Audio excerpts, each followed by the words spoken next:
La détresse mentale en France. J'avais envie de parler de ça parce qu'en fait, j'ai été confrontée à cette situation et j'avoue, je me suis retrouvée un peu sur le cul. Faut savoir qu'aujourd'hui, j'ai vu un psychiatre un peu en urgence au hasard sur le tas parce que la psychiatre que je voyais habituellement a changé ses horaires, etc. Et du coup, les tarifs ont changé et je ne peux plus me permettre de la consulter malheureusement. Et du coup, j'ai pris un psychiatre sur le tas parce que urgence oblige. Je me sentais vraiment pas bien. Genre, j'avais la boule au ventre, j'avais envie de pleurer. J'ai dit, ok, je fais ma matinée de taf, je fais mon rendez-vous dans l'heure de midi de déjeuner. Et si ça va mieux, je retourne au taf, mais si ça va pas, j'en parle au praticien et je vois pour au pire avoir ma demi-journée d'arrêt de travail, histoire de me collecter et puis retourner au taf demain. Et en fait, je me suis retrouvée dans une situation où on m'a dit que mon état n'était pas suffisamment grave, entre guillemets, pour que je puisse justifier d'un arrêt de travail. En fait, j'étais confuse parce que je dispose d'une ALD. Donc mon ALD, ça veut quand même dire qu'il y a un problème, en sachant que c'est carrément un lien avec et que j'expliquais bien à la personne en face que moi, mon taf m'implique d'être 100% disponible pour les personnes que j'ai au téléphone, d'être super dans l'empathie et tout, alors que là, actuellement, en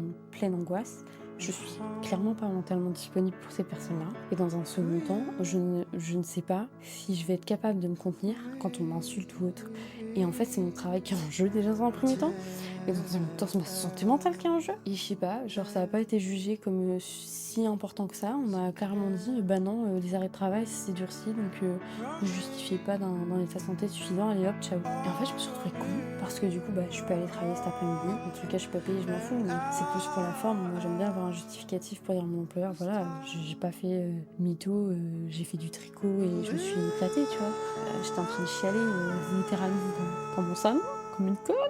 Bref, je me suis dit, mais c'est quand même fou que maintenant, pour obtenir un arrêt de travail quand tu vas pas bien mentalement, en fait, il faut que tu en sois au point où tu veux atteindre à ta vie. Je sais pas si on se rend compte de la dinguerie. En tout cas, c'est ce que moi, on m'a fait comprendre. Peut-être c'est pas le cas de tous les praticiens, mais là, c'est ce qu'on m'a fait comprendre. Et j'avoue que j'étais, ouais, je sais pas, enfin, quand même grave, quoi. Surtout que quand t'es en santé mentale et que tu menaces d'atteindre ta vie, on t'hospitalise, en fait. T'as pas un arrêt en mode récupération chez toi, si on t'hospitalise de force, on te demande pas